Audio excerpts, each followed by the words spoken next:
இதுக்கு பேர் சிறுகிழங்கு. இது பொங்கல் டைமில் தை மாதப்போ இந்த கிழங்கு மொச்சிக்காய் அதெல்லாம் இங்கே இந்த சைடு எங்கள் ஊர் சைடு நிறையா வரும்.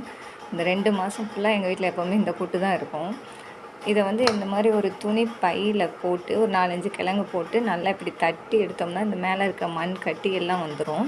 இப்படி தட்டி எடுத்துட்டு இப்படி எடுத்து வச்சுக்கிட்டு நல்லா தண்ணியில் ஒரு 4-5 டைம் கழுவிட்டு குக்கரில் ஒரு 4 விசில் வச்சுட்டு அதுக்கப்புறமா நம்ம இதை எடுத்துக்கலாம். தனியாக அதுக்கு முன்னாடி கத்திட்டு சுரண்டுறது ரொம்ப கஷ்டம். அதுக்கு பதிலாக வேக வச்சுட்டு நான் எடுப்பேன். இப்போ முதல்ல தட்டி எடுத்துக்கலாம். நம்ம பார்த்தீங்களா, இந்த மண் கட்டி எல்லாமே நம்ம தட்டி எடுக்கும்போது வந்துடும்.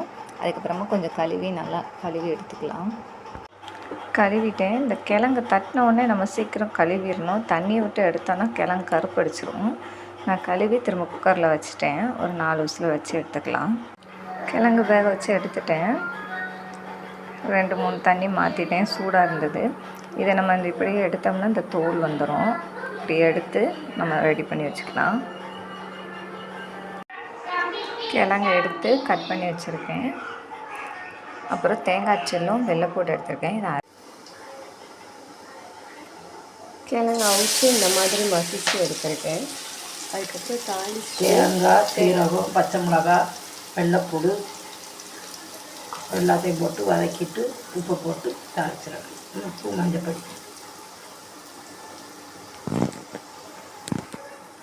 காயம், மஞ்சத்தூள்,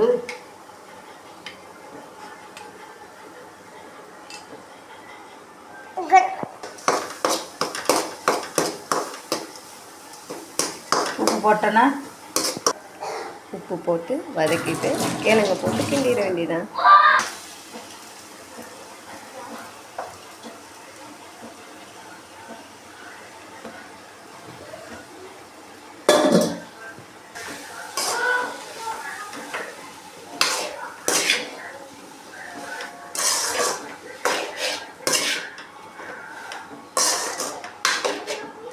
இப்படி செஞ்சு பாருங்கள், சூப்பராக இருக்கும். சிறுகிழங்கு